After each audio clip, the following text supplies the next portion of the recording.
parler bien, de la suite de ce que le docteur Gendron vient vous parler, la vaccination, qui, comme vous le savez, est en place maintenant depuis un peu moins d'un an, pour vous parler d'abord de sa sécurité et également des potentiels effets thrombotiques qui ont pu être discutés dans la presse. Et ce topo se veut rassurant sur la vaccination. Alors, juste quelques données pour commencer. Avec les données de l'OMS au 1er octobre 2021, on a recensé à peu près 233 millions de cas contaminés de patients contaminés par la Covid-19, avec sur ces données de l'OMS, bien entendu, il faut faire extrêmement attention à ce genre de données, 2% de mortalité. Et au 1er octobre, on avait injecté 6 milliards de doses de vaccins. Et sur ces 6 milliards de doses de vaccins, eh bien, le premier message, c'est qu'on a rarement utilisé un vaccin et un médicament avec une ampleur aussi grande et un nombre de patients aussi important sur une très courte période. Et donc, on a maintenant des données de sécurité et d'efficacité qui sont extrêmement importantes. Alors, en France, qu'est-ce qu'on a utilisé comme vaccin? On a 4 vaccins avec 2 vaccins ARN, le vaccin commercialisé par Pfizer, le Spikevax commercialisé par Moderna, et 2 vaccins qui ont une façon un peu différente de produire et de permettre l'immunisation, qui est le vaccin commercialisé par AstraZeneca et celui par Johnson & Johnson, sur lesquels on va revenir. Les vaccins, d'abord, avant de rentrer dans ce qui nous intéresse aujourd'hui, qui est la thrombose, eh bien, ils ont tous une efficacité qui est équivalente vis-à-vis de la protection vis-à-vis de la Covid-19, des formes graves, et notamment des formes qui vont en réanimation, puisque aujourd'hui, dans les patients qui sont encore en réanimation, il n'y a aucun patient vacciné en dehors de patients immunodéprimés. Donc, une personne vaccinée eh bien, est protégée des formes graves lorsqu'elle contracte quand même la Covid-19. Alors, il y a eu quelques cas qui ont fait la une des journaux début mars, ce qui nous a entraîné à analyser les épisodes de thrombose, aussi bien de thrombose veineuse, avec ce que vous avez vu aujourd'hui, l'embolie pulmonaire, la phlébite, que des épisodes artériels suite à la vaccination. Et donc, l'Organisation mondiale de la santé nous a confié sa base de pharmacovigilance, et donc tous les effets secondaires suite à la vaccination qui ont été remontés par tous les centres de pharmacovigilance en France et dans le monde entier. Et donc, on a pu répertorier avec l'ensemble des médecins que vous avez vus aujourd'hui, on a reclassé ces effets et regardé s'il y avait un signal de thrombose, une augmentation du nombre de thromboses chez les patients qui avaient reçu un vaccin. Et on avait analysé 3 vaccins, qui étaient les 3 vaccins les plus utilisés à cette époque-là. Donc le vaccin commercialisé par Pfizer, celui par Moderna et l'AstraZeneca. Et on a retrouvé une incidence des événements thrombotiques qui était extrêmement faible, qui, dans ce genre d'études, c'est assez difficile de comparer à la population générale, mais vu le nombre de patients vaccinés, eh bien, on peut affirmer qu'il n'y avait pas de ce risque de faire un épisode thrombotique suite à la vaccination anti-Covid-19. La seule chose qu'on pouvait dire à cette époque, début mars, c'était que quand même, après la vaccination par AstraZeneca, on avait quelques formes de thrombose qui apparaissaient un peu particulières sur des territoires particuliers, notamment avec des thromboses cérébrales, qui sont des thromboses que l'on voyait extrêmement peu fréquemment. Donc, une sécurité vraiment et aucun signal sur les vaccins Pfizer et Moderna, les vaccins ARN, et quelques formes de thrombose un peu particulières après la vaccination par AstraZeneca. Et donc, l'ensemble de ces résultats, si vous êtes intéressé par le détail de ces résultats, avait fait l'objet d'une explication dans les pages santé du journal Le Monde pour expliquer à la population, à une époque où beaucoup de monde parlait d'épisodes thrombotiques pour discréditer la vaccination anti-Covid, il était important qu'on donne ce message de sécurité de l'utilisation des vaccins contre la thrombose. Et donc c'est un article qui est toujours en ligne sur le site du Monde. Alors je vous ai parlé de ces formes particulières de thrombose après vaccination par AstraZeneca. Eh bien oui, il y a des formes de thrombose qui sont retrouvées après la vaccination AstraZeneca, en général après la première injection, très peu de cas après la seconde injection. Et ces phénomènes de thrombose, ils ont toujours la même présentation clinique et biologique, c'est-à-dire qu'ils sont toujours associés à une diminution d'une des cellules qu'on a dans le sang, qui sont les plaquettes.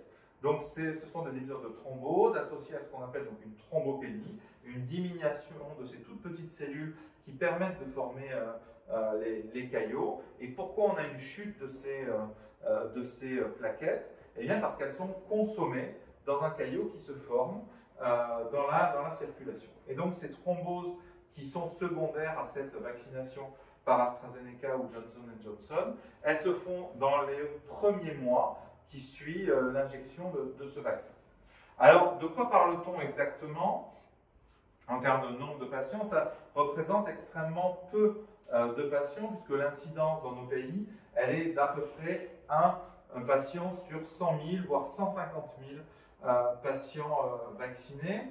C'est très difficile d'avoir une estimation extrêmement solide et reproductible entre les pays, parce que bien, les politiques vaccinales n'ont pas été les mêmes. Et donc, notamment pour dire que ce vaccin va avoir un effet sur la thrombose chez des patients jeunes, quand on a choisi au niveau politique de vacciner, ou avec des données scientifiques, de vacciner des populations jeunes, eh bien on a des épisodes thrombotiques chez les populations jeunes. Donc l'épidémiologie de cette thrombose est assez difficile à expliquer. La seule chose dont on est sûr, c'est que c'est très peu de cas, avec, en tout cas dans nos pays, que ce soit la France ou le Royaume-Uni, à peu près 1 sur 100 000, je pense qu'on est relativement juste. Une question qu'on nous a beaucoup posée, qui a fait l'objet d'énormément de consultations et d'avis dans ces dernières semaines, c'était: y a-t-il un facteur de prédisposition qui ferait penser à un risque particulier de développer une thrombose après la vaccination? Là, la réponse, elle est clairement non. Il n'y a pas de facteur qui prédispose à faire une thrombose après la vaccination anti-Covid-19. Si vous avez déjà fait une thrombose veineuse ou artérielle, vous n'êtes pas à risque d'en faire une après la vaccination. Et donc, il est très important de se faire vacciner. Et je dirais même que lorsqu'on a un antécédent de thrombose, il est certainement encore plus important de se vacciner contre la Covid-19, puisque, par contre, lorsque vous avez une thrombose, vous êtes certainement, lorsque vous êtes infecté par la Covid-19, une population très à risque de faire des formes plus graves de Covid-19. Donc, en tout cas, aucune prédisposition à faire des thromboses après la vaccination, et bien au contraire, certainement, des patients qui ont fait une thrombose doivent passer en priorité à la vaccination. Alors cette diapo qui ressort très mal, juste pour vous expliquer que cette thrombose associée à des diminutions de chiffre de plaquettes suit un mécanisme très particulier qui est d'origine immunologique.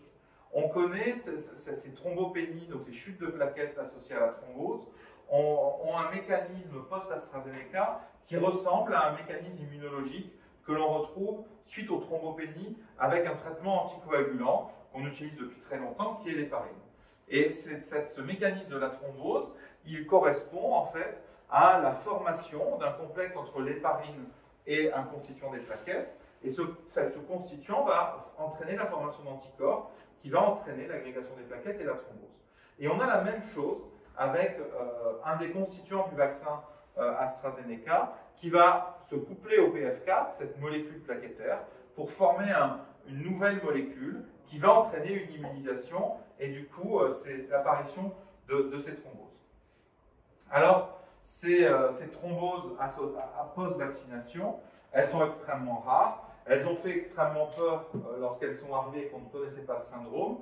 Aujourd'hui, on a une prise en charge extrêmement bien établie par les sociétés savantes, avec des traitements que l'on peut mettre en place et qui font que la mortalité qui a été retrouvée dans les premières semaines où on a retrouvé ce syndrome est très abaissée aujourd'hui, puisqu'on sait reconnaître et prendre en charge très vite ces thromboses vaccination, et on utilise des molécules qui vont en fait bloquer l'interaction entre ces anticorps et les cellules, et donc on sait prendre en charge ces thromboses lorsqu'elles arrivent. Une diapositive pour terminer, pour avoir une vision globale de la comparaison, faut-il se vacciner contre la Covid-19 ou faut-il risquer d'attraper la Covid-19? Deux études ici qui ont comparé le pourcentage de thrombose, l'estimation du nombre de thromboses veineuses cérébrales qu'on a observé après l'AstraZeneca ou le vaccin Johnson & Johnson par rapport au nombre de thromboses sur le même territoire pendant les infections par Covid-19. Vous voyez qu'on n'est pas du tout dans le même ordre de grandeur et qu'on a beaucoup plus de chances de faire des événements thrombotiques en attrapant la Covid-19 qu'après la vaccination. De la même manière, dans cette publication, les différentes thromboses veineuses ou artérielles comparées sur les vaccinations versus le Covid, on voit que tous les événements thrombotiques sont bien plus fréquents au cours des infections par Covid-19 par rapport aux événements que l'on observe après vaccination. Donc le message, c'est vraiment que pour les vaccins ARN, il n'y a pas de signal thrombotique aujourd'hui, et donc on peut les utiliser sans avoir peur d'avoir d'événements thrombotiques. Le vaccin AstraZeneca, ça reste extrêmement faible, le taux de thrombose, avec moins de 1 pour 100 000 patients injectés. Pas de prédisposition à faire des thromboses, un mécanisme immunologique proche de celui des complications du traitement par héparine, et donc on est en train de comprendre pourquoi on a cette survenue de thrombose. Il faut dans tous les cas prendre avis dans des centres experts pour la prise en charge des patients, mais surtout pour l'exploration des patients et les analyses biologiques nécessaires à comprendre ce phénomène. Et je terminerai avec cette conclusion. Ces phénomènes de thrombose sur les vaccins ARN ont fait l'objet d'une fausse publicité au mois de mars. Il faut se faire vacciner, et les événements thrombotiques après la Covid-19 sont bien plus importants et graves que ce qu'on peut observer. Et donc le message de fin, c'est surtout vaccinez-vous, vaccinons-nous, vaccinez-vous. C'est le meilleur moyen de stopper cette épidémie.